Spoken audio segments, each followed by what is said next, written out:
Welcome back, dear listeners, to Friday Flight, the podcast where we rank, recap, and review every horror movie in a given franchise. I'm Jump Scare Jr. and we're doing the Friday the podcast. And I'm Frankie. I'm the flight of the podcast. Today, I'm wishing that Tobin Bell knew I existed. But for now, we will settle with Saw X with full spoilers ahead, so stop now if you haven't watched the movie yet. That's right. Saw X promises a crescendo of horror that will leave you haunted. So grab your popcorn, cover your eyes, and join us as we dissect the decennial installment of the franchise that has kept us guessing and gasping for 2 decades. Geraldine, what are your general feelings towards Saw X? Very, very good. Highly anticipated. It did not disappoint. I've been excited about this for a really long time. I was talking to my partner, Bailey, how part of it is my inner child is happy to come see this, because I've talked about a lot how during this whole season, Saw is the franchise, the one horror franchise that I did enjoy as a kid. And I could never explain why, but in general, I feel like there's a lot of heart, and I feel like a lot of Saw fans have a lot of passion, have a lot of feelings for Saw. And I feel like this movie was a film that took that all in and kind of gave us it back, reciprocated that kind of passion and heart through how Tobin Bell and how John Kramer was portrayed in this. Oh, yeah. 1,000%. Not only was it highly anticipated, we were all waiting for it. You and I both tried our best to stay away from anything online about it. So it was really, really good. And they really did deliver with some of the heartfelt things. This movie is just so heartfelt. There's Tobin Bell, literally cries at a couple of points in the movie. And I literally was like, my guy, Tobin. Yeah, he shows a lot of heart in this. If you're a Tobin fan, if you're a John Kramer fan, I know a lot of people, obviously John Kramer portrays a serial killer. We're not for serial killers, right. But this movie does lend itself to framing him in a certain light that is very forgiving and very tries to shed a little bit, like we keep saying, of heart into what he does and how his character is portrayed, and just into kind of his mind a little more. Because usually we don't get to see him as the full-on protagonist. Yeah, and honestly, I was rooting for him. This is very girl boss of him. The whole time I was like, yes. Yes, I'm with you. A lot of horror movies have these awful characters that are the whole thing is the monster, right? So between Halloween and Friday the 13th, we have this person that's chasing everybody else down. And this movie, and I think in a lot of the Saw franchise, it kind of gives you a different perspective where Jigsaw isn't just a rampant murderer. Of course he is. Yeah. But his thought process, I think, has a little more layers to it as opposed to just anger and kill, kill, kill. Yeah. He kind of has, a theory behind his madness. Yeah, and one of the cool things about it, especially that they play around with in this movie, is that some of it is justified. Even though he says in Saw 5, which is really funny, it's never personal. It's always personal for him. It literally, and this one is so extremely personal. That, you're with him along the way, and you're like, fuck them up.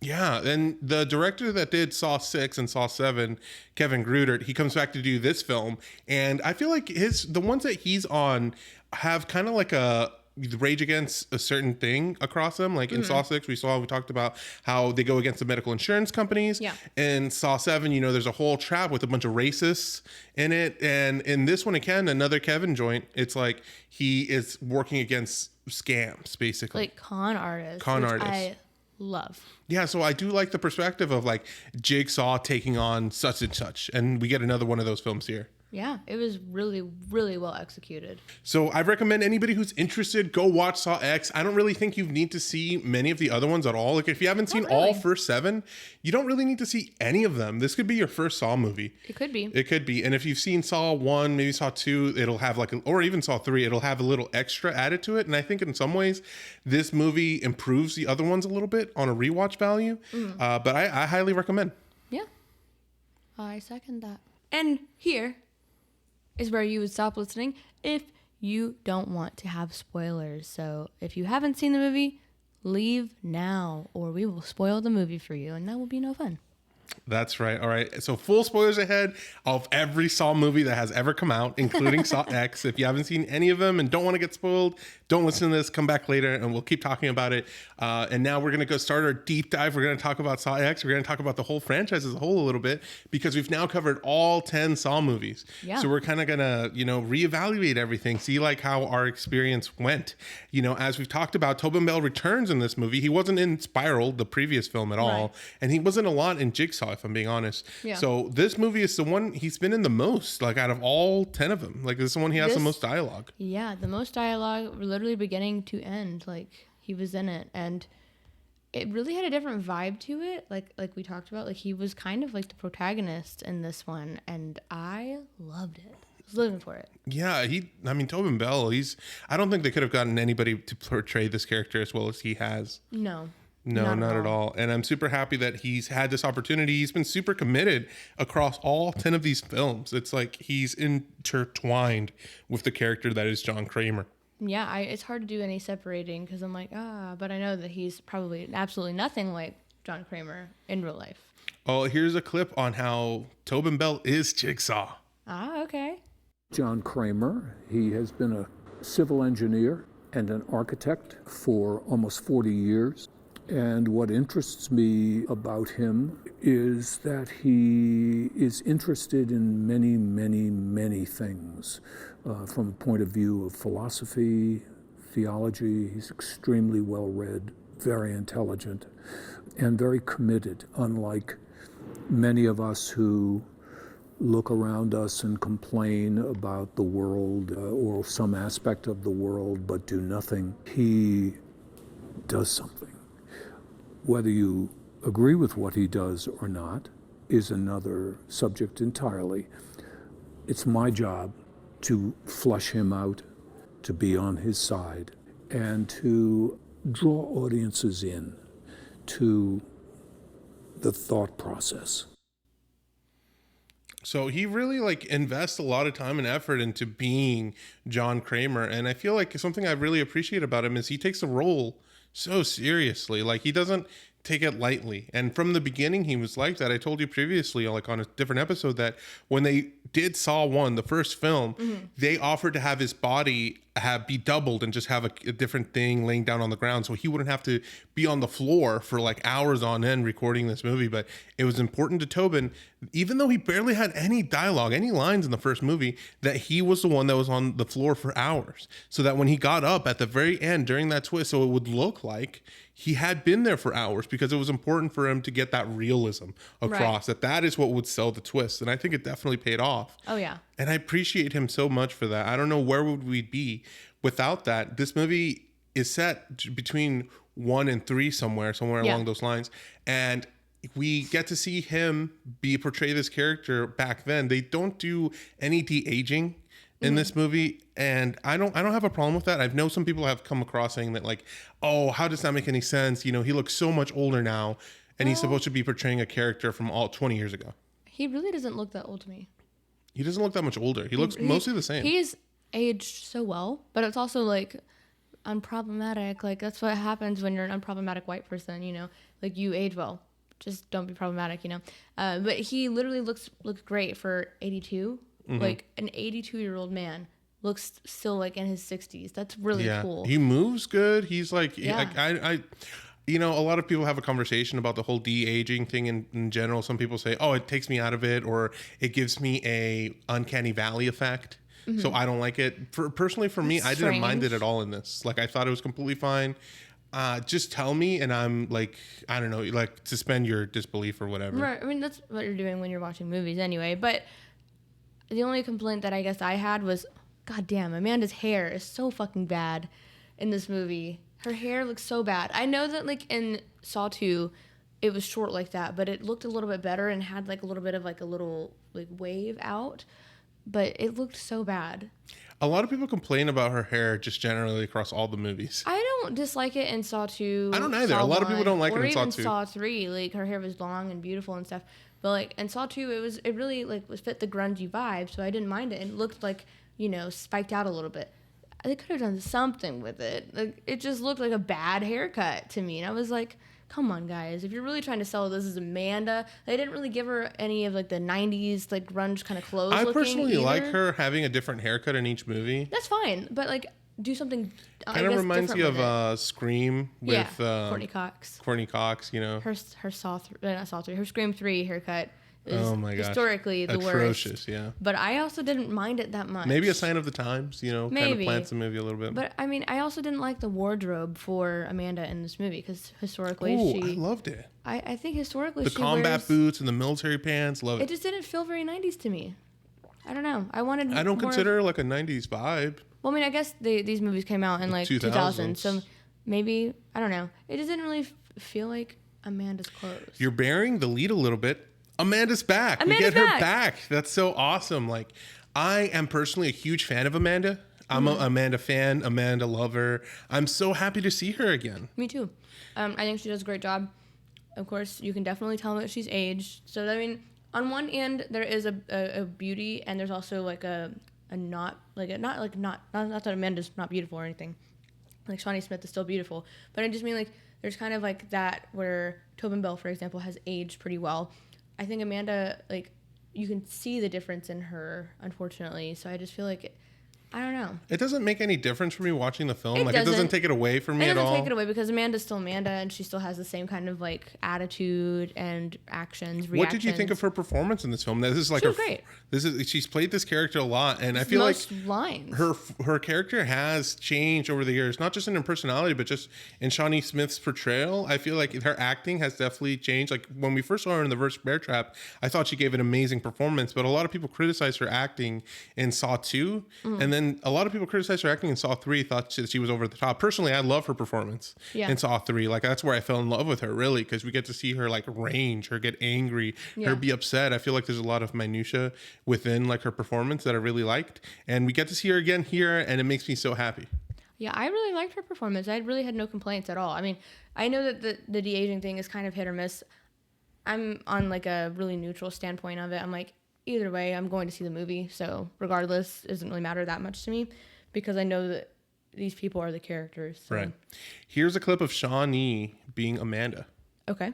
I play Amanda Young, and she's very smart. She's been wounded, and John Kramer brings her back to life, kind of like a doll that's been turned off, you know? She gets brought back to life, and she loves him wholeheartedly. And that's amazing and terrifying and torture for someone like Amanda. John comes to Mexico City in search of cancer treatment, not FDA-approved cancer treatment. And for someone like John Kramer to pursue that, it must be compelling, you know. He does his research. And there's a moment he realizes that he's been duped.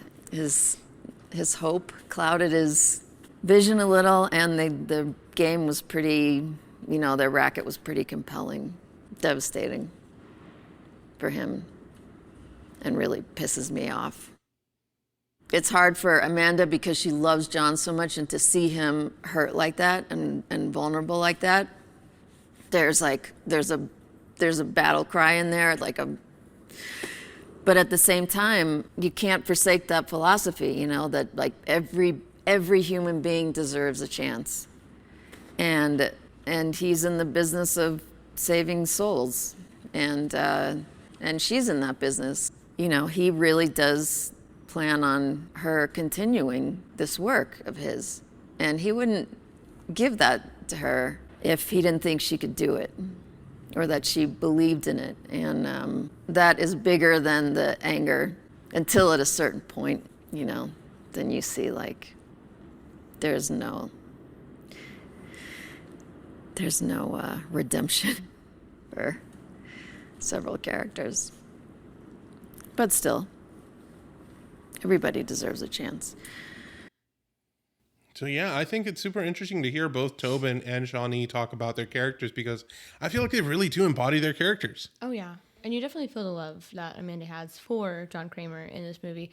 I often wonder like what that love is, like if it's like an admiration for like somebody who saves you, like almost like I owe you my life kind of love, or if it's like father-daughter kind of love, or like I said, in like one of the previous in Saw 3 specifically, it felt more like almost kind of a romantic longing love where she wants him but can't have him. I can't quite tell. I never got the romantic angle. I know some people, like, you've brought it up before, and I could definitely see it, especially in that movie, just because some of the hand holding and especially the flashbacks that we get from John Kramer are of a previous love in his life. So I can definitely understand the thought process. I always view it more as like a kinship, and it's kind of like friendship, kind of familial, but you're right. It is like this vague thing. You just know Very that they're vague. connected in some way. And I mean, in this movie, it really shows it off, their relationship with each other. And I think that it's very lovely to see how heartbroken Amanda Young is about, hey, I'm John, I'm going to die one day. And that's just something we're going to have to deal with. Yeah. And just seeing them like hug each other in tears, like I feel like that is something emotional. Yeah, it was very emotional. 'Cause, I mean, like, you don't want to think about people that you care about dying. You're like, no. Like, I tell my grandmother all the time, like, she's still alive and she's in her, like, late 70s. I'm like, you're immortal. Like, you're making it till I die, Nana.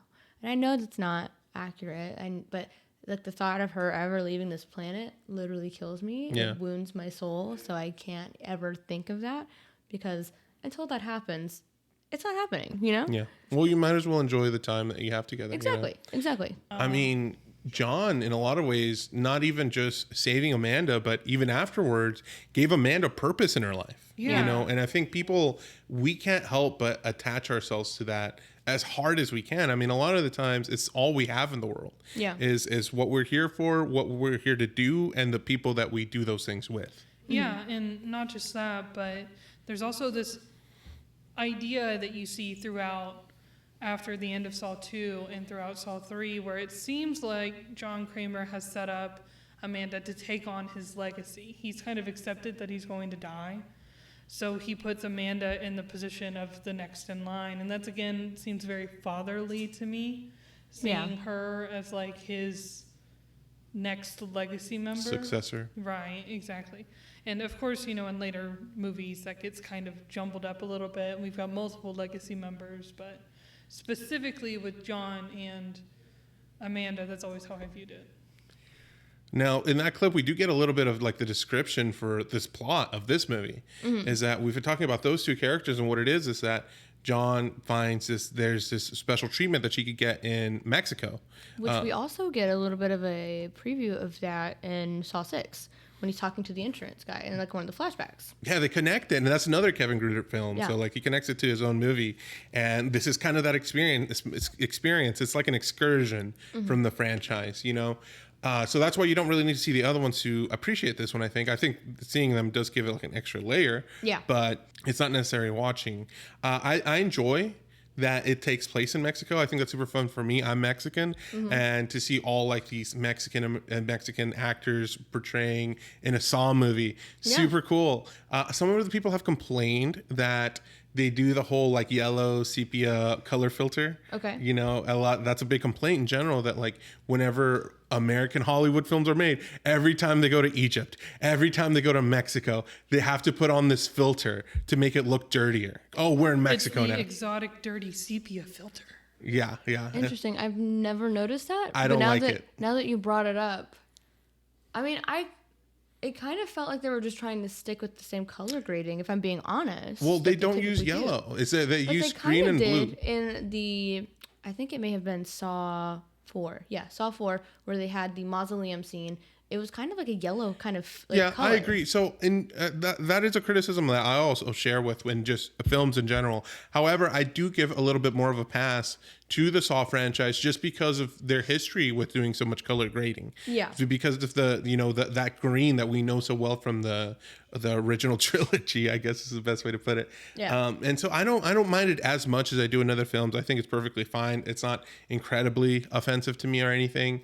I do like our cast that we get here in Mexico. The whole idea is that John, like Jigsaw himself, got scammed. And this is an awful thing. Like, I don't know if you've ever been scammed before. Like, ordered something on eBay, got the wrong thing. That's not what's happening here. Like, I have gone through that where I met up with somebody to get like an Xbox or something. Gave him the money, met through like Facebook Marketplace. He gives me the big box of Xbox. We drive away. I get home, open the box up. It's a bunch of sticks. Are you for real? Yes, paid $300 for a box of sticks. Are you for real? Yeah, super awful. I'm next time this happens, I'm calling John Kramer, explaining him to the situation, and then he'll take care of it for me. I Well, want to play a game. It's awful. I mean, it happens all the time. You know, the job thing. Old people often are the ones that get scammed. Like they'll get called up and be like, "Hey, you need to provide us with this." And you know, when you're older, a lot of times you don't not as familiar with a lot of the technology aspect of things, and they'll say like, "Hey, dude, you owe a bunch of money to this one company or whatever, and the only way you can pay us is Amazon gift cards. So go to Kohl's right now and buy every Amazon gift card they have." And then just give us the numbers, you know? And to us, it sounds like super simple, super like, oh, of course, that's a scam. Yeah. But to some people, they genuinely don't know. And like- they'll lose all their life savings. The ones that get me though, that I'm like, come on, are the ones that are like, hey girl, hey, it's Beyonce. I'm trying to come to your town. Give me all your money and I'll come. Why would she need your money? Exactly. Why would Beyonce ever? Yeah. The queen bee. Yeah. Why would she ask for your money? But I mean, to a person, they're like, oh my gosh, Beyonce, you know? Of course, anything for you. So in this one, John gets scammed. That's so unfortunately. crazy. Bad for him. And he gets scammed by like these medical group of people who are doing this fraud surgeries that they're not really even doing the surgery. To people who have cancer, people who are like they have only tiny hopes of shreds of tiny hopes. I don't know the wording for that. They have like tiny shreds of hope. There you go. And they take advantage of them. And that's so awful, isn't it? That is the worst. Yeah, Like, and- let me find out somebody does that to someone in my family. I'm a fucking like John Kramer their ass. Yeah, like, right. He's so justified in his anger because that is so beyond fucked up. Yeah, it is so messed up. Like I think it's hard to decide who and like just saw which movie has the most deserving victims. Yeah. But this one is definitely is in the conversation for one of the group of people that are most deserving. The most deserved. Yeah, 1000%. Yeah. So aside from Tobin Bell and Shawnee Smith, we get a few other people. Oh my gosh, do you know how to pronounce? I don't know how to pronounce the name. So we also have Shinova McCuddy-Loon, who plays Cecilia Peterson. She's like the head of this whole like thing. She's like the white like daughter of a famed surgeon who had like this experimental procedure. Yeah. And that's the idea that she's selling. But her whole thing is like, nobody lets me do it anywhere, so I have to do it like under the table. And so like if you come out to Mexico, me and my ragtag team like of scientists can help you. And her ragtag team includes Renata Vaca, who plays Gabriella, and then she's kind of like just like this like nice Breeder. assistant Yeah. that takes care of you in the home.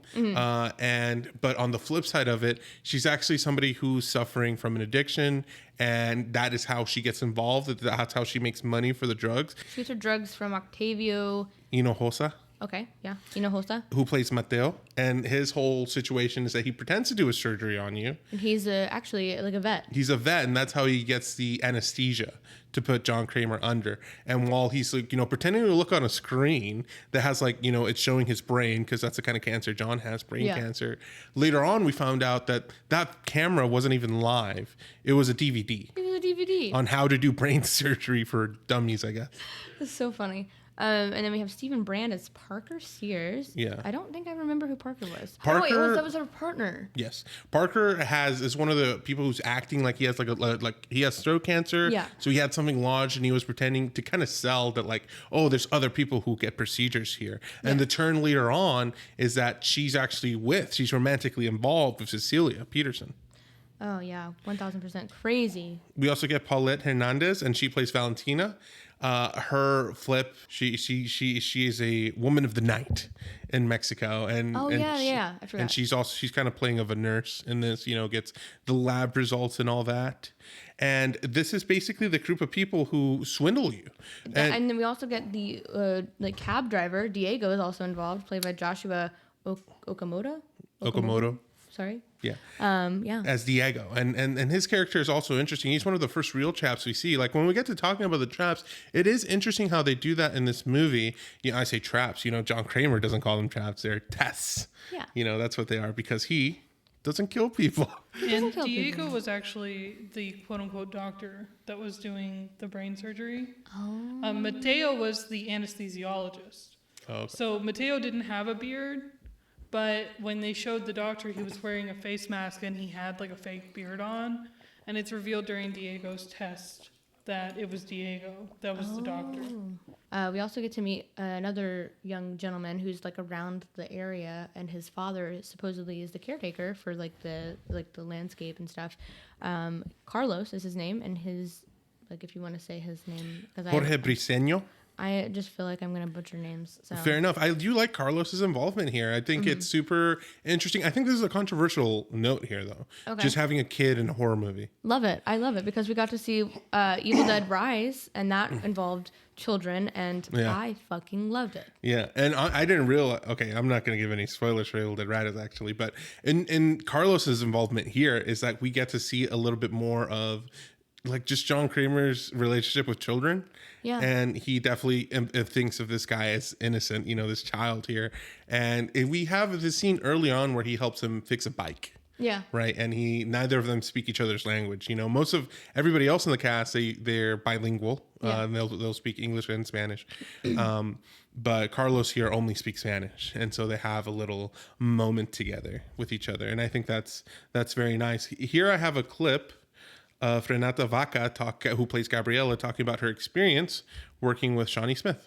Shawnee Smith, she plays Amanda, and she's an incredible person. Like, she's not just an amazing actress, but she's an amazing person. And from the first moment, I mean, it's cool because our characters are kind of this mirror in a way. So she has like a special connection with my character and mine, of course, with hers. But she's just so sensible. Like, the way she lives life, like, you can see her, like, even when she's on the makeup track and she's like having fun with everyone and talking, she's like so funny and she's like so sweet. And I remember the day I met her, she just came to me and she was like, this is something important for my character, and this is something important for us. And like, she just looked at me and smiled at me, and she was like so sweet, and she grabbed my face and she was like, you're so good. And I was like, okay, I love you already. So yeah, she's an amazing person and also an amazing actress. I thought that was very sweet. That is very sweet.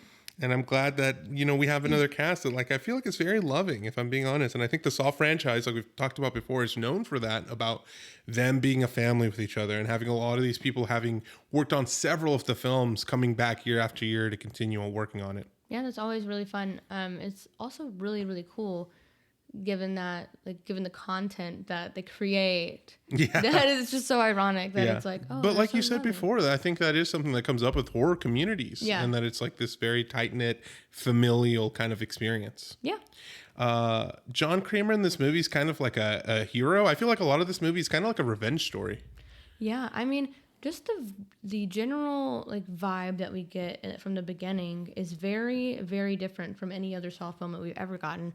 It's very like one of like the vibe, and it feels like a feel-good movie. Like, if like the first 30 minutes of the movie feel like, oh wow, this is a different Saw movie. It's kind of like a drama. Yeah, not like less traps. I'm like, are we gonna get any traps? I hope that we get traps.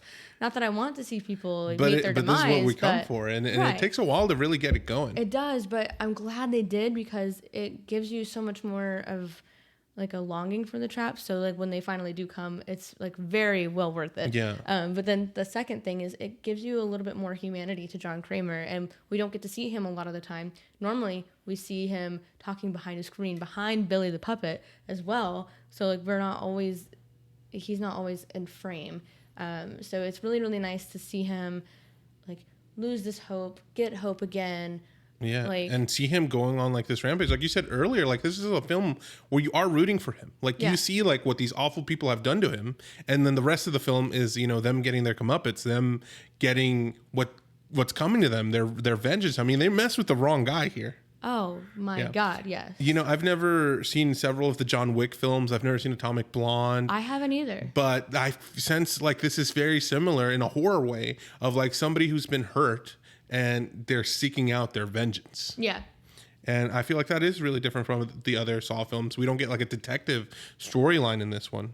Which I'm kind of glad. They were kind of overdone a little bit. I mean, when like the last 6 of them are like that, yeah, I agree with you. I'm totally with you. So I appreciate the change. I think it's really cool. There have been a lot of articles made about this movie in a negative light.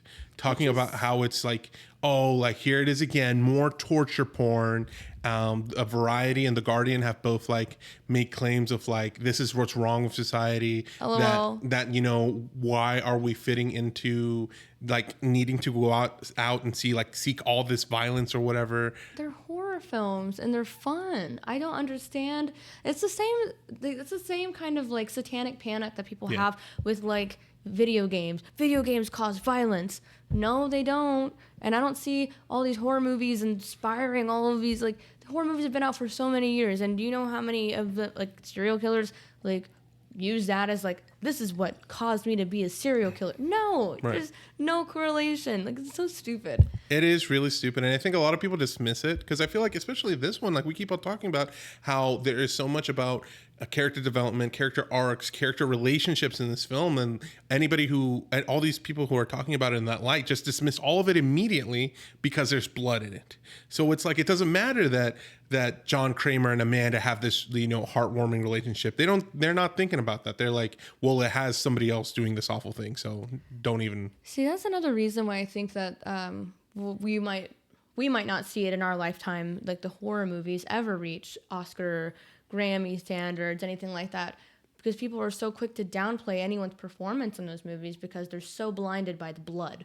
And it's like, but what about all of like the practical effects that people do? Like that takes time. Especially for the Saw franchise. I mean, a lot of these things are very practical. I mean, we reviewed Jigsaw a couple of weeks ago, and that film is very much like special effects. It was all CGI, and that's great for it. But a lot of the other Saw movies are known for just doing it by hand. Even from the original Saw movie, Billy the Puppet was built by James Wan, him personally, by hand when they had no money. Same thing with the Reverse Bear Trap. That was these are all labors of love. And just because they're being used for like something you think is like not family friendly doesn't mean that it isn't art. Exactly. Put that on a fucking t-shirt. I'm so upset by it because it gets me riled up when people are so quick to dismiss the horror movies because it's just not what they think is like a good, like you can make good art and there not be blood. Yes. You can make horror films and not have a lot of blood. Yes, you can do these things, but it's just also, it's like Halloween, you know, people like to dress scary. Like, I don't understand people, and that's such a closed-minded like viewpoint. And I'm like, fuck off immediately. I think Tobin in this film, personally, this might be a lot of controversial to say, but I think he does deliver like an Oscar-worthy performance, or at least to receive a nomination. Oh my God, yes.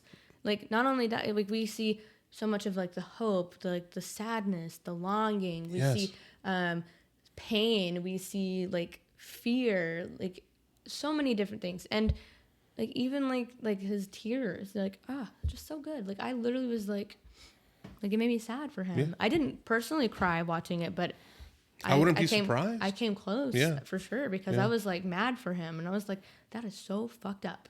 Yeah, and he's committed. Here's a clip of Tobin talking about being an actor. Okay. One of the ways you make a character most convincing is to draw him as close to yourself as you possibly can. And that's what makes acting such a fascinating and magical experience. It's one thing to, you want to find the things that draw you closest to the character, but it's never easy to be. I have 7 or 8 tapes going off in my head when I'm acting all at the same time. What do the producers want? What does the lighting guy want? Don't step in that guy's light. The sound guy says, don't tap on the table, even though it's a great thing you're doing while you're saying your lines. What did the director just ask me to do? What are my lines?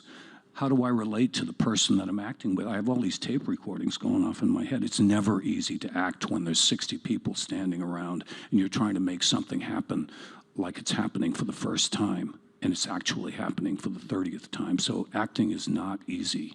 But be honest, you really care what Oren and myself care about most, right? Well, because I know these guys are sitting in the other room going, you know, I remember Saw 3.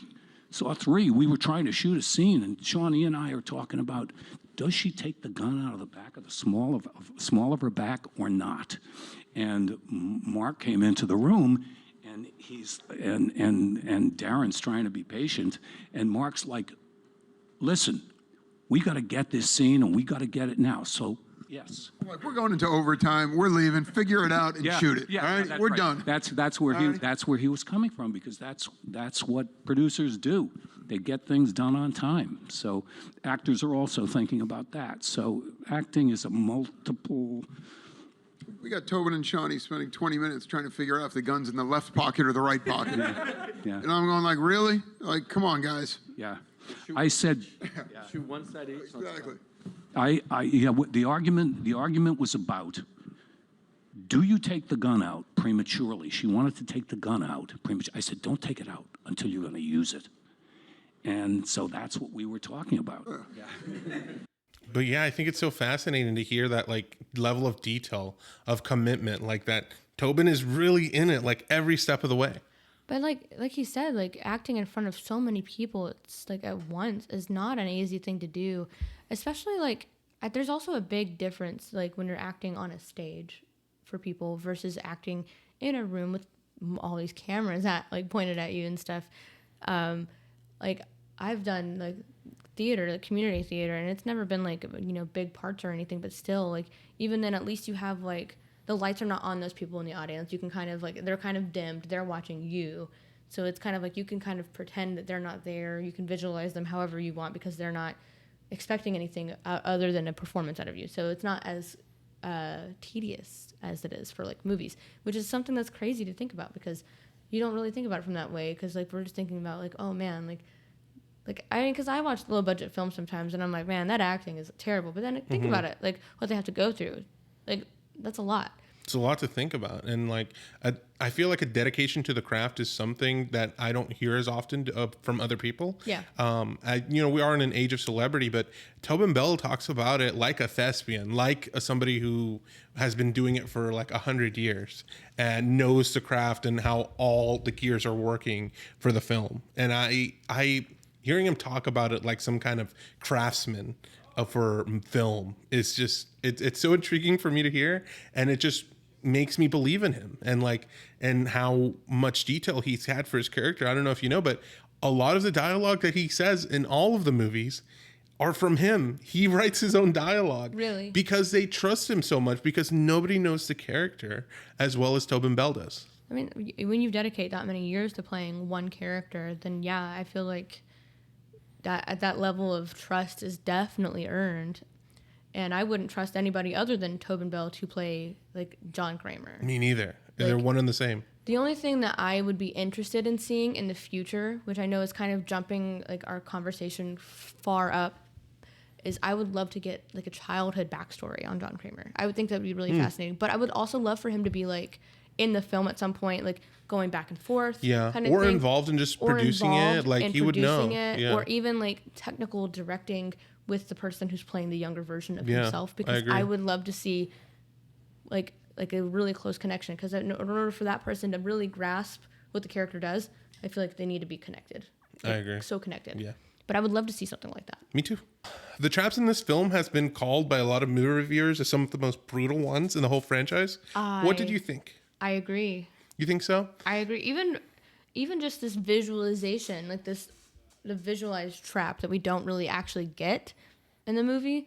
Like John Kramer is like visualizing a trap for this young thief earlier in the film, and it was used as like the film poster, which is really cool, and also kind of strange that they would use that one as the film poster, given that it was in the movie for not even a real, not It even wasn't a a real real trap. It was kind of like kind of in the Saw 7, like a dream sequence, Yeah. how they had one of those. I agree. I think it's the most viscerally, like striking, like visually. Yeah. And that's why they did it. And also, having the tubes cross and making the Oh, X. it was dope as hell. The tagline for the poster is "Witness the return of Jigsaw," and I think that's right. I mean, he's back, like as back as he can be for this kind of thing. Like he comes. I think the traps are very brutal, and something I like. Bailey talked to me about it, and she said that they are very John Kramer. And I agree. Like, we're going back to like kind of like the reverse bear trap. Like, you sit in a chair and you do this thing. You know what I mean? Yeah. Where I feel like a lot of the other movies that we've gotten lately kind of veer away from that. Like, you know, in Jigsaw, how like they have the chain and pulls them from one room to the next room. And also in Spiral, you know, like the hot wax trap, that doesn't feel very John Kramer to me personally. Right. Like in Spiral, we talked about how those are very poetic. I feel like these are also very poetic to everything that they've done wrong to him as well. So I think we're definitely back, but it's like full petty John Kramer, and I am so here for it because it is so good. He's back with a vengeance, and rightfully so. I mean, I was rooting for their demise at the time. I was like, get him. But also still kind of root for some of these people to like get out of the traps so that they can learn their lesson as well, so that they can like get some form of redemption as well. And we don't get a lot of that in this movie. Yeah, that was one of my criticisms specifically. Just that I really wanted to get at least one person who survived the trap and joined Jigsaw, but it's kind of left up in the air. Well, that's typically how it is. We don't really know who's joined until the movie after. Yeah, that's true. So, I mean, I kind of have like theories and maybe some hopes, but I mean, not a lot of theories, more like one. But I feel like Gabriella could have been a disciple. I think she still can. I think we've gotten a lot of those parts in this franchise where we like, oh, they're dead. LOL JK, Gordon's still around, baby, 6 movies later. Well, that was really left up in the air where I was like, we didn't see him die. Mm-hmm. I don't think we really saw Gabriella die. She stepped on her neck and it made a sound. I don't think that. Are you kidding? For a screenwriter, that could mean anything. Unless your head's chopped off, baby, you don't know where you're going. I think she was pretty dead though. Me too, but even like, okay, so you were talking about having like a theory for later. We'll talk a little bit more about that later, but like to bring it up for briefly, like Adam obviously dies like twice. You know, he's left for dead in the first Saw movie, and Saw, I think, 2, it's shown that Shawnee Smith, Amanda, like strangles her, and we see his body repeatedly after every movie. He's like dead in the bathroom. Yeah. But if Adam could come back, I'm all here for it. I don't think he will though. I don't think so either. As much as we would love that, I don't think that Amanda was like, she didn't have the heart to kill him. I think she did. She did, but I think you can write out of it. You could just say, "Oh, she didn't do good enough of a job." I'd be happy with it. But then who's the other body? I don't know. It doesn't matter to me. As long as they give me what I want, I don't care what they have to retcon or right away. Even if it's like obviously they died. Like if we came out with another one and it turns out, like I said before, oh, that wasn't actually John Kramer. That was his twin brother. No, please God, don't do that. I'm okay with it. Like just give me what I want. Please God. Something interesting about the film when it was released in festivals, they actually had barf bags. They did for people, which is really funny because that's how they also marketed Terrifier 2. It was so gory, so gruesome, and they said the same with this one. And I was like, pussies. It's hard to watch some of these scenes. Some of them were a little bit more challenging, but still, I was like, I'm more like, I don't know. I laugh through them most of the time. There's something internally wrong with you. I gotta say. Literally, we would be watching these terrifying scenes, and I'm closing my eyes because those images stick with me really well. So I don't watch the gory scenes, but I can respect them. But literally, as his eyeballs are being pulled out, and as he's scooping out bits of his brain, I just hear Geraldine giggling madly. I saw a couple people in the row behind us while we went to watch this movie together. Yeah. As soon as Geraldine started laughing, they left. Because I can tell, like, I would too. I'm not like, oh, somebody's like, oh, I want to be safe here. I don't think I want to be around this person while I watch this movie. Whatever. Like, come on. When you watch this stuff and it makes you happy and giggly, I mean, I don't know. That's a red flag right there. That is not a red flag. It's enjoyable. Boy. Not like in that way. It's just an enjoyable film, and the effects are cool. They're dope. But also hearing other people groan and stuff is funny too. Like when they're like, "Oh," I'm like, "That's funny." Like there was somebody who left. I'm pretty sure I heard them say that they were leaving because they felt sick. Yeah, I mean, it was a hard movie to watch. I don't know if that's why they were feeling sick, but I can only assume so. It was like after the first trap, or no, it was during the leg. When Valentina was sawing it was leg. like right next to us. Yeah, and they were like, "I'm gonna go home because I'm not feeling good." I'm pretty sure that's what they said. I feel like they were teenagers though, because they were kind of talking a lot, and I'm like, What if this is their first Saw film? Yeah. I mean, if it is your first Saw film, I mean, strap in. you're gonna be along for a For ride. sure, buckle up, bitch, because there's a lot of different traps to go through, and they There are gruesome, and I love it. So let's go ahead and start talking about them. The first trap we get here is the eye vacuum trap. That was dope. Look, it's not what I thought it was. Based on the movie poster, yeah. I didn't think this is what we were gonna get, and oh my gosh, it was so much worse. I thought it was like they were pouring like insects down the traps or something. me too. That's what I was thinking. It was like flies were gonna be in these Ooh, tubes. yeah. But I feel like what we got is worse. It was worse. Because have you ever? I get scared when I go wash my car, and then after you vacuum the inside, and sometimes it gets stuck to your shirt, and you're like, oh no, I'm gonna get sucked into the vacuum. I'm gonna be shirtless in front of everybody. Yeah. Oh no. I don't ever get scared of the vacuums. In fact, I like to put them on my hands and That stuff. scares me. It doesn't scare me. It's like like it just feels funny. So seeing this, I'm like, okay, well, I'm gonna really try not to get any of these vacuums in my eyes anymore. Patrick and I were talking about this trap because the guy was like, okay, you dial the knob all the way, the five five nicks or whatever, and then 5 little ticks, and then boom, your eyes are safe. He goes 1.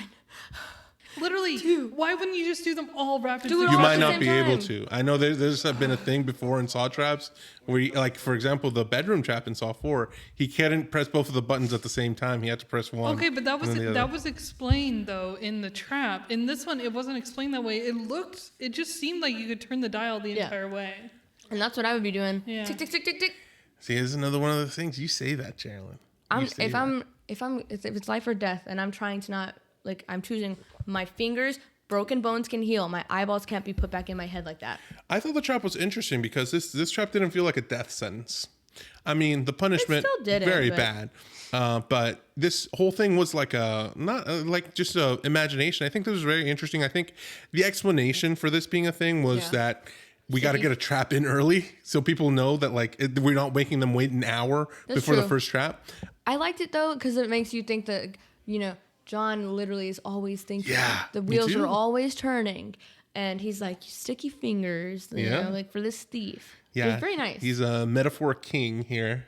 Slayed. Yeah. He literally slayed. Yeah, his brain's always on for stuff like that. We get the pipe bomb trap. Oh yeah, that was cool. It was very cool. Oh, painful. To see them I know. you just got pipes little kind of knives on your hand, and you got to stab your other hand. Oh, I couldn't do that one. I know for a fact I'd You don't die. think so? No, Yeah, me neither. I mean, I could. The self mutilation there, and oh no, I'm also very I'm phobic of blood and veins and arteries and stuff. and I'd you're be just popping through all of that. Yeah, I couldn't do it. I think a trap that's worse is our third one, the wire saw trap. Yeah, couldn't do that one either. That one was too much in the sense of come on. So the whole thing is that you're gonna get your I head don't chopped know. up. There's this wire that apparently cuts through fucking anything, and she has to cut her own leg off, or that same wire is gonna run across her throat and decapitate her. Not only that, she also has to get 3 ounces of bone marrow. See, that is the part where I'm like, come on. You already had to saw through your own leg. Yeah, and which she did a great job at. she did. She did. Even though they only had 3 minutes to do it. Which is a little extra time, actually. I feel like a lot of saw traps used are 60 1 minute. seconds. 60 seconds, yeah. Yeah. This one you get 3 whole minutes. But they spent 60 seconds freaking out about it. Yeah. She was quick I with it think once if she they ends up all doing it. didn't spend the 60 seconds freaking out, they could have made it. You're right. And he says that often, if you hesitate, you're not going to make it. Also, I had just one singular qualm about this, and it's Valentina's fault. Why wouldn't she suck the bone marrow out of her leg that she chopped off? Why would she shove that tube into her nerves that are not severed? Yeah, and you're suck right. that bone marrow out when she could take it from her leg. Who Well, has it no looked like her sensation leg anymore. fell off as soon It as she did. cut it off. So she But she probably should could have have been reached for holding it. it. I was thinking about it the whole time. It's okay, you saw your leg off, you hold it, and you suck out the bone marrow from it. Super easy. Bailey's you, built different. Oh my God. She'd be thinking. Survival instincts. Oh I my wouldn't. God. I'd be like, Yeah, I probably would be dumb about it too. But she sawed her freaking leg off, and then the whole bone marrow thing, and I'm like, that is so extra. We're Yeah. going so far through this, and and the obviously fact she that it doesn't was make a strainer. Oh, it's so gruesome. I do feel like we had to see her lose the trap. I was worried for a second, oh, is she gonna win this? Because while I do kind of don't want them to die, this, like, sometimes you want to see the traps go off. Yeah, You know that's what true. I'm saying? So you do want to see the razor wire go through her It throat. was very cool. Very It was cool, yeah. And then we get to see like this dehumanization from Dr. Cecilia, quote unquote doctor, as she tries, like, 'cause they have like the little like Amanda's cart. Typically, she has something in every one of the movies. At least I've noticed. She's always wheeling something around. Yeah, you're right. You see that a lot. She has like a little tray thing that she's wheeling around, and it's got like her Her coat. jacket, her Yeah. red and black coat. Her infamous coat, and it's got like somebody's phone. So like she's like, oh yeah, it's in the middle. They can't get to it. But bitch, they totally did, because they couldn't find a rope. So they did like a little makeshift rope with Valentina's intestines. Yeah, they end up getting her dead body, cutting through it with a piece of glass, pulling her intestines out so they can wrap around the cart and drag it to themselves so they can get access to the phone. I'm not gonna lie, that was dope. Wow, that was messed up, yeah.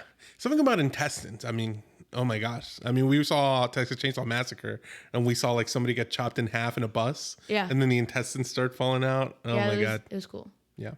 We get the brain surgery trap. More self-mutilation. A lot of self-mutilation in this one. Oh, this one was probably my favorite. I'm Really? gonna go out and say it. Yeah, Okay. it was probably my favorite. Could you describe it a little bit? Yeah, I can describe it. So we have the guy sitting in the chair, Mateo, right? I think it's Mateo, yeah. And he has a similar setup to what John Kramer had to go through, where he has a monitor and his camera is pointed at like right at the top of his head. He has a spot where his head's shaved, and he has medical like surgery tools. And he's like, oh, I don't know what I have to do. But then like he also is getting shocked at the same time. It's so bad. John Kramer wants this man to perform his own like craniotomy, essentially. Yeah. That he was supposed to do on John that he just never did. That he never did.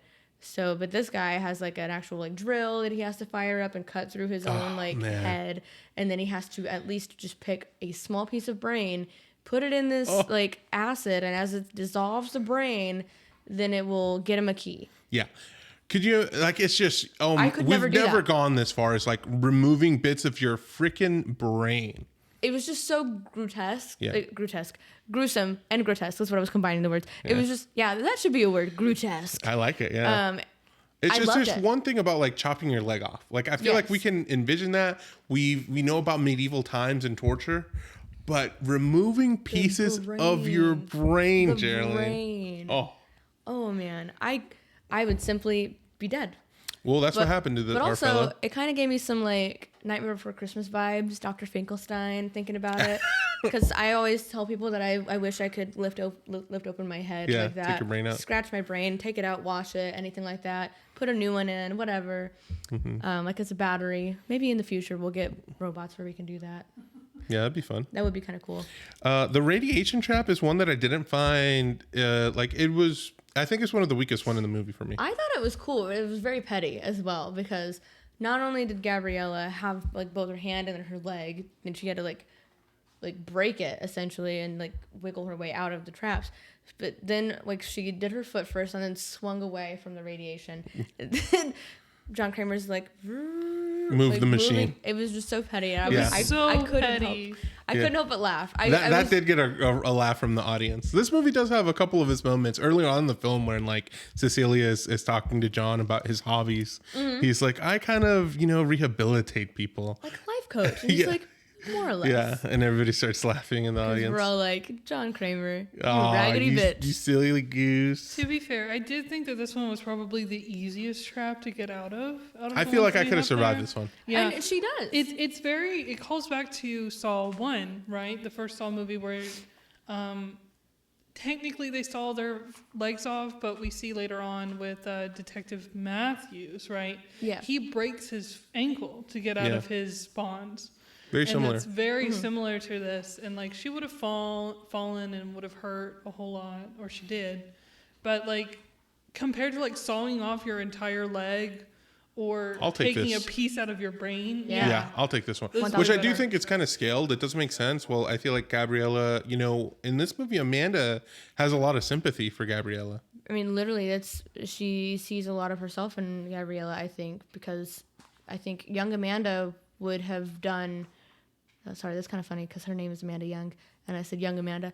Young Amanda Young. But young Amanda Young would have done, I think, anything for, drugs. I mean, we saw that, like, she was involved in Jill's miscarriage because she was with Cecil and she was that desperate to get drugs. That, they ultimately tried to raid the place that they tried to get clean, like, not clean, sorry, I hate that word. They tried to get sober from.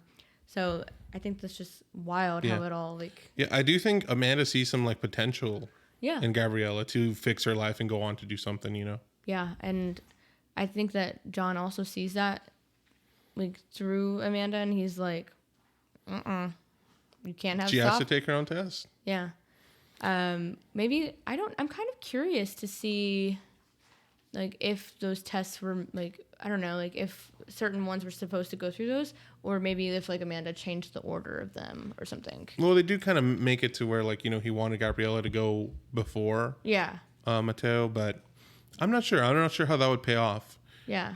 But I know that Mateo doesn't make it, and then he gets this really cool, like, mask. And then his... Yeah, it's like an Aztec mask. Oh, It was like a callback to Diego, like, driving John Kramer around, right?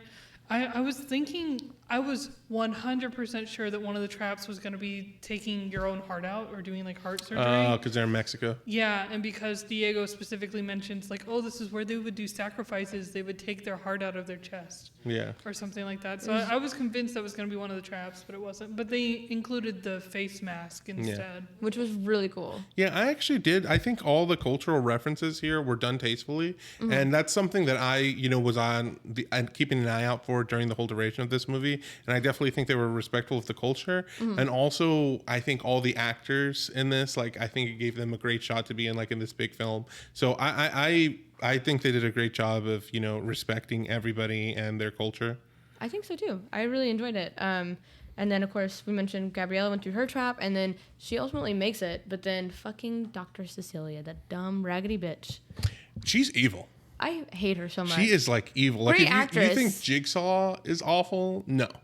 Like, she's, like, literally got, like, a board of, like, people's names and how much money they're worth or how much their surgery is supposed to be or something. Yeah. So, like, what they're each supposed to get from each person. She's just lying to them over the phone. Like, oh, yeah, I think we might be able to get him in. I mean, when she called up John, she was like, it looks like we're doing this very experimental thing. We have 4 spots. If you can get here in 3 months, oh, you don't have 3 months, do you?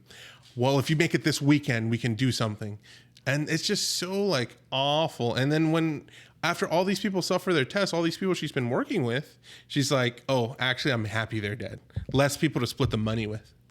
I mean, she got a fair point, but just kidding. See, this is why the whole laughing is suspicious. I'm kidding. God. Lighten up. Take a joke. Am I right? What do you think about the blood pouring trap? That was it was a lot. It was a lot. It was cool to see John covered up in blood again, like he was in Saw 1. Yeah. It's the first time we've seen him covered in blood like that. And I love the level of care that he has for this child, because ultimately Carlos is around kicking his little soccer ball. And of course Cecilia, fucking bitch. Just evil woman. Wants to see this child die. She's like, oh, we're going to put somebody who doesn't deserve to be in the trap. Because she knows that's what's going to hurt John more than anything else. Yeah. Yeah. And that's what she does. And she pits them against each other. They get basically waterboarded, except blood instead. It reminds me of Avatar, getting, it's not water bending, it's blood bending. I don't know if you ever watched that show. You're missing out. I watched the live action movie featuring No, Jackson. it's so much worse. It's so much worse, Featuring Jackson Rathbone. I don't know. Geraldine, you have to watch the original series. It's one of the best television shows I've ever seen. You were watching Adventure Time when we walked in here. If you think Adventure Time is good, I love no Adventure Time. offense. Avatar The Last Airbender blows it out of the water, in my opinion. Okay. But they're both amazing. But please, watch it, please.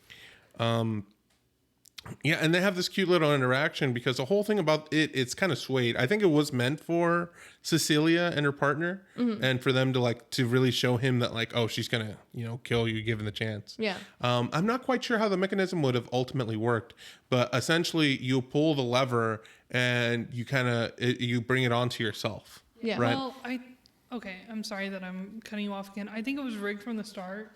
I think ultimately, if it played out the way that they planned it, it would have been Cecilia and her partner. What's his name? Parker? Yeah. And ultimately, if they both took it enough, it would run out of blood and they would both live, right? But we know that Cecilia wouldn't let that happen. She would have made him take all of the blood, right? But how would that work when their own lever makes it come towards themselves? I think Jigsaw knew that that wasn't going to happen. And he had it planned out where it was going to be him and Amanda. And they knew how the trap worked and that it only had a limited blood supply and to split it between both of them. Right. Maybe. I think it, I don't because think- it was meant for, obviously, for them to live. That's how it was rigged. And I think ultimately the final trap being in the room with the whatever, like, gas that was being sprayed in there, like, and only one person could survive by keeping their head out. Like, I think he kind of knew that that's how it was going to end up. They definitely they explained it how, like, there was multiple endings to this, and, you know, Yeah. Amanda was a little doubtful of how, you know, things would play out or whatever. But I do really like it harkens back to earlier in the film of when they were, you know, he was fixing the kid's bike and he was like, how do you say pull in Spanish? You know, Yeah. I'm going to need it for later on in the movie, by the way. Yeah. And he tells him, like, jalar is how to say pull. And so when this scene comes at the end of the movie, he's like, no jala, Carlos, no jala, which is a little funny to me. Yeah. But it's very sweet because he's telling him, like, I'll take all of it. You know, Yeah. I'll go through the pain because you don't deserve to be here. But ultimately, Carlos, as a human, sees him struggling, and he takes some of it. That's sweet, isn't it? It He is knows very he sweet. knows the circumstances. He knows the repercussions. He knows what happens if he pulls a lever, and he does it because he sees something in Jigsaw. He knows that John Kramer, you know, has helped him and has goodness within him. Yeah. And I think it was really, really, I think Jigsaw may or may not have survived with him, like, without him doing you're that. right. Yeah. So I think it was definitely needed. I think it's also important to note that at the point in time that Carlos was brought in there, Carlos sees a bunch of dead bodies, but he sees Jigsaw and Amanda chained up. Oh, yeah, that's And true. and Cecilia's the one that's bringing him in there. So to Carlos, I don't think he even comprehends that What's going on? John Kramer was the one who planned all of this. Also, separately from that, it took John Kramer so long to pull that lever. He let that kid get bloodboarded for so long. Before he was like, oh yeah, I pulled the lever and he won't get any. It did take a couple minutes for me. I understand why they did it for a filmmaking standpoint, but Because it gives you anxiety, and they want but you it's to be like, like, I can just "Ah." imagine us rewatching this and being like, John, pull it, pull it, pull it, pull it. Oh. If I was me, I would have let that kid go. I'm like, okay, well, I would like push it. You know, fuck kids. Oh my God. That's terrible, but also funny. The ending trap on this, the ending trap of the film. I think it's also one of the weaker ones. It's the one where we get the twist theme song that, oh, guess what? John's planned it all along. Yeah.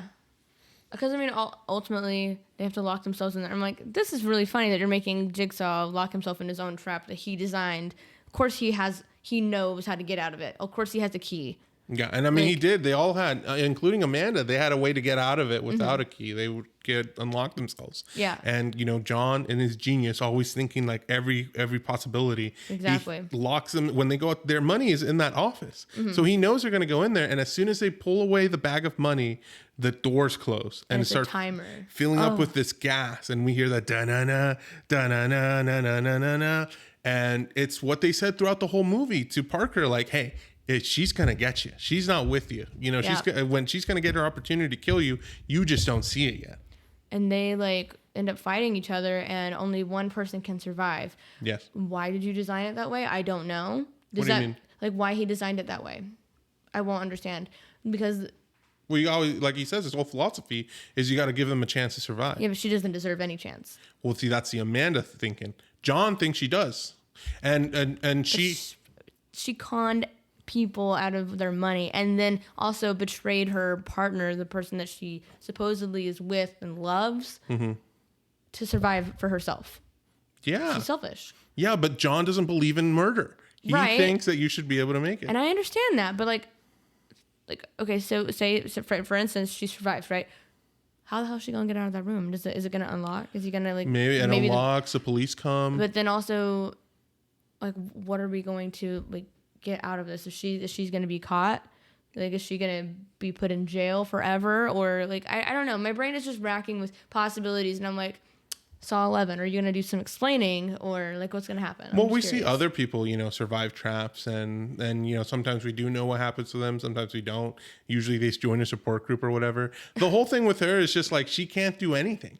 It's just like, even if she gets out, like she can't go report it to the police. She's been doing this illegal thing. Right. You know what I mean? So she has no real way of like seeking vengeance on John Kramer or anything like that. She lost. You know what I mean? As far as whether she deserves to die or not, I don't know. I do see where you're coming from, and that is Amanda's philosophy on like some of these people, and she said it in that clip earlier, some of these people don't deserve to live. Yeah. And I think, this Cecilia is one of the ones that deserves it the least, I think, out of all the traps. I think so too. Here's a clip of Amanda talking about being in the franchise and having people look up to her. Okay. This has been so many years now of conventions and meeting the fans of Amanda. There are like generations of them now. I just started calling them this past year the tribe of Amandas, because they're very similar. They're all super smart and super like tender-hearted but strong, and they connect with each other, and I love them so much, and I love Amanda, and it's like I never would have thought that I could come back 18 years later and like, because I do, like, I hold all of them and her in my heart, and it's like I get to come back and like sing a love song to these young women, including the young woman I'm playing. But it's like, what an unreal opportunity. Leave it to the Saw world. It's so fun.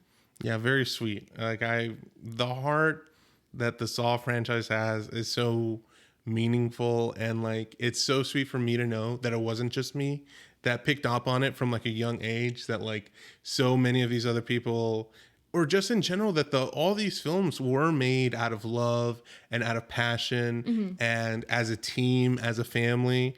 And going through and watching all 10 of these now with you, Geraldine, has been super rewarding. Like one of my favorite times of like recording the whole podcast, because I have been thinking about Saw like every other day, be it like making the outline or watching the movies or talking on it on the show with you. And it's been very rewarding. And I think this franchise is going to have, a place in my heart for a long time. Like, I'm excited for the next Saw movie. I'm excited to, go back and rewatch all of these again eventually. It's really crazy to me because like the rewatch value of all of these movies is so good. Meanwhile, versus other versus the other franchises that we've talked about on the podcast, Texas Chainsaw Massacre, like I mean, you don't like 2 through 5. Yeah, there was a lot of the movies that were just not good, and so I'm like, I don't care to rewatch those movies ever again, quite honestly. But like these ones, I don't know, like just again talking about the continuity, like the level of storytelling that they do, it really makes you grow attached to the characters, and you have the heart, like you said. And like again, like I've not watched a single one of these films. So you're on the other end of it, where like I've been on this side of the table, like for the, like the most part, being like, I watched this as a kid. Here, watch it. It's so good. I love it. Yeah. And then you grow to love it, and that's always really fun. But I'm sure it's a different boat when the tables have turned, like literally, and like you get to watch somebody who has not watched a single one of these films watch them and fall in love with them, and it's really exciting. And I'm really excited to see where the franchise goes. I have lots of ideas and theories and everything, and now I'm like, what are they gonna do? What's Saw 11 gonna be about? They need to make more Jigsaw movies. They need to make more Spiral movies, like we've already talked about. Like I want to like potentially see more Disciples come out of this. Like it's just exciting. I think the whole franchise has a lot of nooks and crannies. Like between Adam and Gordon in the first movie, Matthews, Carey, and Rigg from like Saw 2 to Saw 4, and then when we get into like the Hoffman, Strom, Jill era, I think there's just so many different pieces of the franchise. And I think fans fall in love with it, with like all the details of it. There's a lot to be passionate, I think, in the minutia of it all. And I am one of those people who like, there is so many particulars about the Saw movies. And I think that's what something like, you said keeps you coming back is like, what's next? Like how is this puzzle going to keep working itself out? Exactly. I'm very excited to see what happens. I do think that we should absolutely get more women in like the lead of this. I wouldn't mind seeing like a Shawnee Smith led film. Yeah. I wouldn't mind at all. Let's go ahead. Let's enter like a little, do you have any conspiracy theories like for future installments? We've now watched 10 whole Saw movies. Do you have any ideas for the future or anything? Like, you said you wanted to see more women. Is there anything you'd like out of future Saw movies? I kind of would like to see a couple of different things. Not really like not any conspiracies, but I kind of want to know like a childhood story. Like I said, for John Kramer, I kind of want to know how John met Jill. I want to know how John met Amanda. Like we got like Amanda's story and like connection to how she knew Jill, but I want to know how Amanda knew John. How did she get chosen? What did she do specifically that made? I mean, did John know that Amanda did that? Like all of these things that kind of rack my brain. Other than that, like I said, Carlos would have been a really cool disciple because he survived a Saw trap, first of all. I think there are 3 potential disciples in this movie. 2 to you, of course, because you're set on Gabriella is dead. But between Gabriella, Diego, I doubt and it. Carlos. I think Diego would be a good disciple, but I doubt it. Yeah. I don't know. Well, I mean, possibilities are endless. Yeah. But I don't want to be so like dead set. But I'm 1,000% sure Gabrielle was dead. Okay. It's up in the air for me. I know it would be also a long shot because Danny Glover. Sorry, Danny Glover's a lot older now as well. See, if Dan Glover turned out to be alive, I'm fine with it. Well, I don't think he's alive, but I would love more Detective Tapp at some point as well. Maybe like we get another like, I don't know, another story for that. I don't know. Like a really young cool. Sheldon for Saw. Young Saw. Yeah, just young Saw characters. Yeah, it's like all of them, but in elementary school. LOL. Yeah. They all are sharing sandwiches, and then Detective Tapp didn't share his sandwich on the playground or something, and then John Kramer's like, dun, dun, dun, dun, dun, Yeah. I want to play a game. Hopscotch. Yeah. That would be fucking hilarious, but I don't know. I want like serious things like that, like childhood stories, because like, how does one person be so like well-read, so intelligent, and then also end up quote unquote not killing but killing people, you know? So there's 10 movies now, and so you're saying that you'd be happy with more Saw films. 1,000%. Me too. And Make more Saw movies. when we started this podcast, you had said something along the lines of like, I hope this is the last one, like end it already. You already had, before you watched most of these. Well, yeah, because also my family had said that. That wasn't really me. I came into it blindly. I was. But just also, like, you said something about like Saw 3D being, the final chapter. That is funny because why would you call it the final chapter? I mean, I guess they didn't know that they were going to come back and do like the future ones like that. But that's just funny because it's also a pet peeve because I'm like, so just don't say that it's the end if it's not the end. But they thought it was. But they could just also like leave it like up in the air, not call it the final chapter. But it also was the final chapter that we did get with kind of Hoffman. ended that story. Yeah. Now, you mentioned Hoffman. We did mention this Hoffman. movie did have an after credit scene. It did. It did. And I couldn't be more excited. Earlier on in the film, you hear, after John Kramer finds out everything that's been going on, he picks up a cell phone. He's like, "Detective, I need your help finding a few people." And immediately after I heard that, I got excited because I was like, I know what detective he's talking to. Me too. And we didn't get to see him in the movie, and I was a little disappointed. But then they brought in this after credit scene where they're back in the Saw 1 room, having all those lights turning on in that bathroom that we all know and love. And who is there? None other than Detective Hoffman. Detective Hoffman, Costas Mandylor. Yeah, and I don't know, man. I think I might have been converted into a Hoffmaniac. I think so too, because I was really excited to see him there. Me too. I was like, Man, we talked so much shit about him. We did. That's the funny thing where I feel like even when I watched it initially, all these Saw movies, and I marathoned them all before the podcast, I was like, oh man, I hate it. When Hoffman comes on, it's like it's the franchise goes downhill from there. But now I find myself watching Saw X and me seeing myself so excited to see Hoffman on the screen again. Yeah. So if we do continue this, like, you know, kind of prequel, midquel kind of vibe, I would love to continue to see Hoffman. Bring him back. Bring it all back. Yeah. I mean, he could not be dead, you know? We leave off Yeah. Saw 7. Saw 7, we don't see him with him dead. in the bathroom. Yeah. He's just chilling. Yeah. So we could see him in We future could see films. more of him. We Yeah. could see more of Dr. Gordon. Yeah. I'm so excited for more Saw.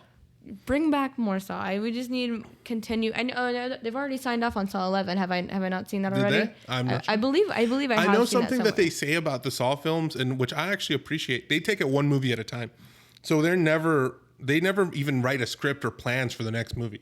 What they say is like they release their film, and the Monday after the opening weekend, the producers get together and look at the numbers and say, maybe we can do another one, and then they start all fresh, all new after that, which I appreciate. I think that's very humble to not assume that you're going to get to do more movies. I mean, our theater was pretty full. Our theater, and this was like the second or third week that it's been out. Yeah, and people were still buying they had fun little buckets and stuff. Yeah. People are buying those, so I think it's maybe up in the air. It has one of the best Rotten Tomato scores of all the Saw movies. I saw that. It's really ironic because this came out a couple of weekends before the newest Exorcist. The newest Exorcist movie just recently came out this past weekend, and that has one of the lowest. Really? Like it has a very low Rotten And that's Tomato a bigger score. name, in my opinion, The Exorcist. You know what's funny and ironic is that they spent $400 million obtaining the rights to the franchise for The Exorcist, and I don't think it's going to Pay off. I don't think it's going to pay off. I don't know. I've heard terrible things about it. I'm not going to take it at face value. I'm going to go in with my mind and heart open because I did watch the trailer for it because I was anticipating it, and I was excited by the trailer. The trailer seemed promising to me, so I'm going to take my dad on like a dad-daughter date. A dad date. I like it. I hope, it's good, because I know what you mean. A lot of times these Rotten Tomato scores don't reflect the movie. They don't, But ever. I'm happy with all the positive reviews that Saw X is getting. Like I said, I always feel like it's the underdog and it's performing well. The budget was $13 million, and this is only the second week, and it's already made $43 million at the box office. That's really cool. So that's over 3 times its budget, and I'm hoping it only goes up from here, and so they can make more Saw movies. They need to make more Saw movies. It'll be fun. So let's go ahead and get into our final trap rankings. Which one do you want to bring to the board? We have the eye vacuum trap, the pipe bomb trap, the wire saw trap, brain surgery trap, radiation trap, bloodboarding trap, the gas chamber trap, and there is an after credits trap called the disembowel trap. I call it the tummy tickler, but we don't really get to see it go off. We don't really get to see it go off, unfortunately. So I don't know if it really counts. Okay. As far as some of the most gnarly traps, the eye vacuum is great. Wasn't as I feel like we didn't get enough of it to get the full payoff, so that was okay. Pipe bomb was gruesome, but I didn't really care enough about it. Wire saw was pretty gruesome. Yeah. That's probably one of the top ones for me, as well as the brain surgery. But if I had to put one on the board for me as the top one, it's got to be the brain surgery. Okay. It might be flip of the coin here, because Okay. I do agree that brain surgery is my number 2. Okay. My number 1 is the wire saw trap. Okay. I'm okay to put either of them on there, so we can, I guess, flip a coin. Okay. So what do we want to say we have to assign heads and tails? Oh, Well, head has to be the wire saw trap, dog. Oh, No, wait. well. Dang it, they both have a head. I guess heads can be the brain one and tails can Okay. be like legs. Okay. Okay. Flip a coin. It's tails. Oh. It's Wire so it's the saw. wire saw Wire trap, which saw. I think is right, because it's a saw. And It is it's- a saw. And we're talking about saw. A saw, dude. So the wire saw traps makes it into the list. Our current trap rankings across all the movies are number 1, the rack, number 2, the marionette, number 3, the shotgun carousel, number 4, the horsepower trap, number 5, the needle pit, number 6, the reverse bear trap, number 7, the glass coffin, number 8, the laser collar, and number 9, the bedroom trap. Oh man, this might be controversial. Okay. I'm willing to put it at number 2, above the marionette. I'm with you, Geraldine. It's just so crazy. When has bone marrow been involved in a saw trap. Never. Never. I mean, it's just so, and the whole, just the apparatus, that like wire saw is just like scary. She grabs it and it cuts her hands. Yeah. Don't get me anywhere near that thing. No. And just also it has a visceral physical sensation of like just like pulling and pushing arm, you know? I could not do it. I would not survive that trap at all. Man, it looks terrifying. And It was great. Yeah. So I'm with you. So our final trap rankings for the Saw season is number 1, the rack from Saw 3. Number 2, the wire saw trap from Saw X. Number 3, the marionette from Spiral. Number 4, the shotgun carousel from Saw 6. Number 5, the horsepower trap from Saw 7. Number 6, the needle pit trap from Saw 2. Number 7, the reverse bear trap from Saw 1. Number 8, the glass coffin from Saw 5. That was dope. Number 9, the laser collar from Jigsaw. Mm-hmm. And number 10, the bedroom trap from Saw 4. Man. Yeah, I did not expect to remember where each of these which movie each of these traps came way from. better than I would have done. I was like going through them and I was like, oh, yeah, that is true. Yeah, that is right. So what number rating? It's time to rank Saw X, the final movie in our movie rankings. We're on a 1 through 10 scale here. And I already have my number locked in. I'll go ahead and let you know, Geraldine. Okay. I give Saw X a 10. I will save you some time. I also give it a 10. It's just a good movie. It was so It's good. such a good movie. I'm so happy to hear some reviewers even say it's one of the best horror films of the year. It was very, very good. So that makes my heart so happy. And yeah, get both of us giving it a 10, Geraldine, puts us at a tie with Saw 3. So what do you think? Does it go above or below Saw 3? Saw 3 is my like childhood favorite, the movie that I've seen all, my time growing up. They both have some extreme heart. Yeah, they both, see, that's a thing. I guess that's interesting. They're both movies with a lot of heart and some of the most gruesome. Yes. I mean, our number 1 for the trap is the rack from Saw 3. Oh man, that's tough. I'm gonna opt out of putting a decision out there. I think I'm okay with putting Saw 10 wherever you say it's okay between the two of those. Well, I appreciate that, Geraldine. I know that's really tough for you. It's actually an easy decision for me because Okay. I love Saw 3 so much and these characters so much that Saw X is going to rank number 2 for me. That's okay with me. All right. So that makes our final rankings here. Our final rankings for Saw, all 10 movies, the whole season. All 10 movies. Are number 1, Saw 3. Number 2, Saw X. Number 3, Saw 6. Number 4, Saw 2. Number 5, Saw. Number 6, Spiral. Number 7, Saw 4. Number 8, Saw 3D. Number 9, Jigsaw. And number 10, Saw 5. We did it, Geraldine. We did it. All We did 10. it. All 10 of these movies ranked, reviewed, and recapped. A finale. Yeah, wow. We've been here for a while, huh? We have been. And it's crazy how we both gave Saw the original film a 9, and it's number 5 on our list. Yeah, but it's not bad. It's like No, it's a great movie, and it just goes to show that if you thought the first one was good, I mean, we think there's 4 movies in this franchise that are even better. that's true. Yeah. That is true, and I stand by that 1,000%. So thank you everybody for coming along on the ride. I appreciate you all so much. I'm happy to have done this. This is like one of my favorite movie franchises, and to get the opportunity to go back, watch all of them, and Geraldine just make you into a fan. I definitely didn't see this coming. I didn't see this coming. I mean, when we watched Texas Chainsaw, there was a bunch of those movies we didn't like. I mean, there were so many. Most notably Part 2 with Lefty and Hinjo or whatever. Top. And Stretch. So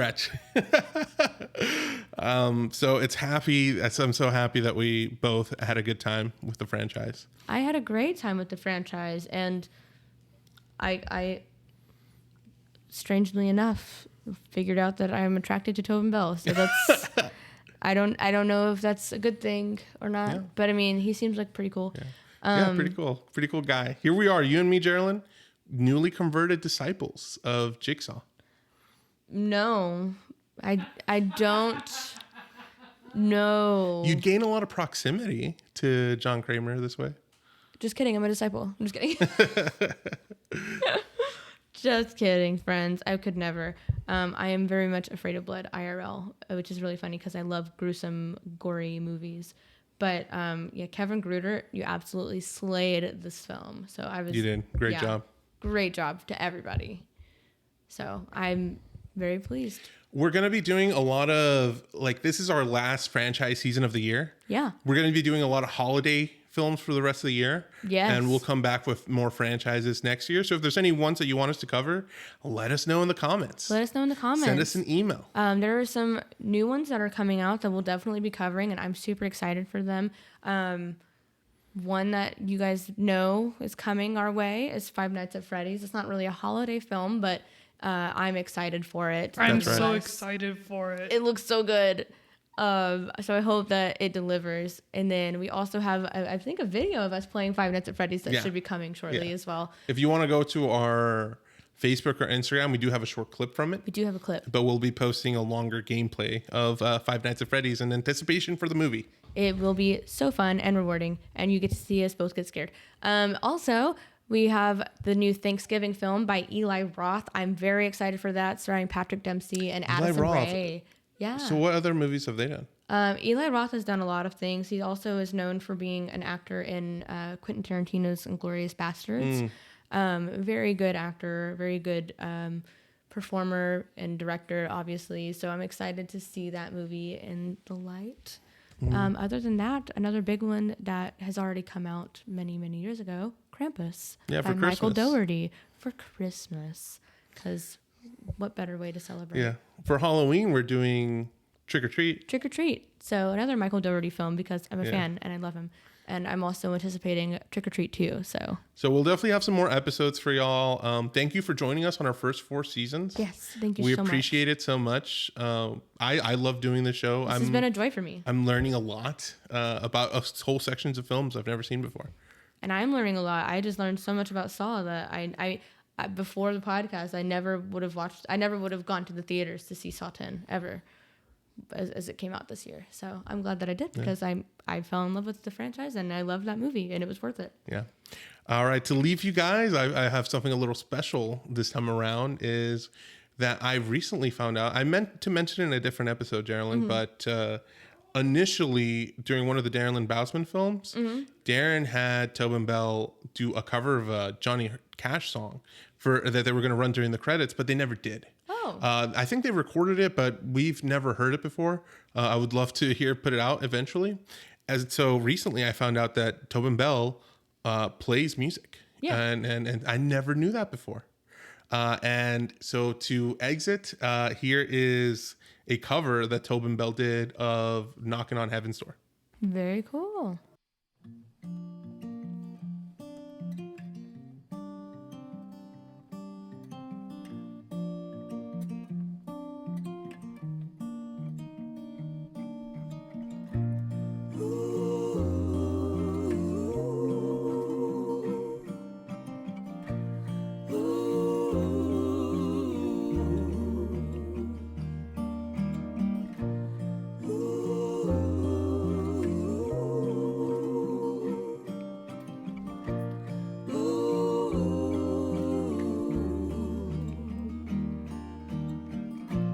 Mama, take this badge off of me.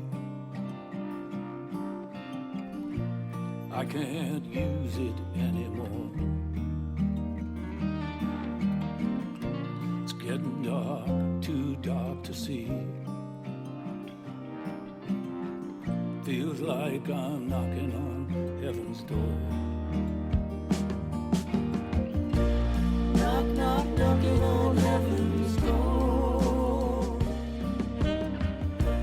Knock, knock, knocking on heaven's door.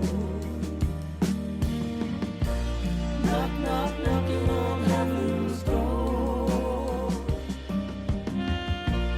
Knock, knock, knocking on heaven's door. Mama, put my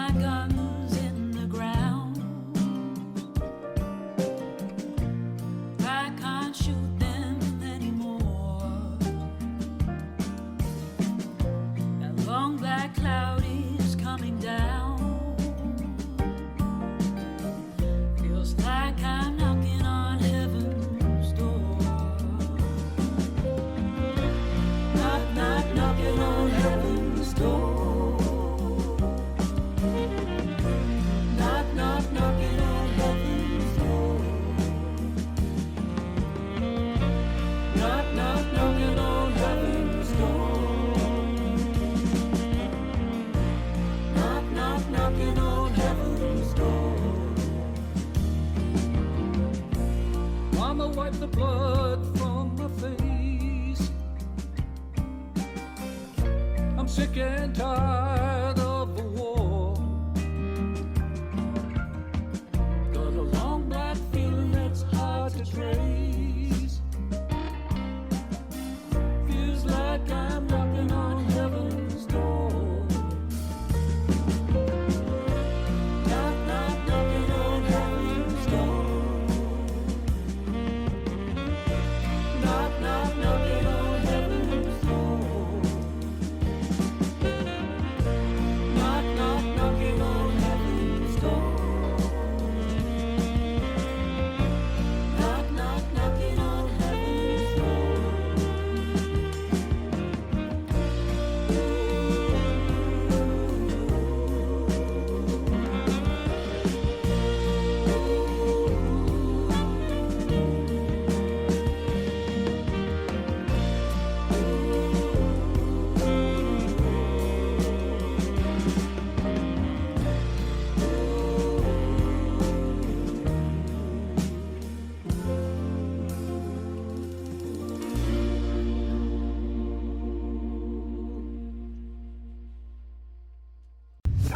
Thank you for listening to Fright or Flight, a Live Oaks Village production. This episode was hosted by Geraldine Johnson and Saul Alberto Arizmendi Ochoa. Editing and music composition by Saul Alberto Arizmendi Ochoa.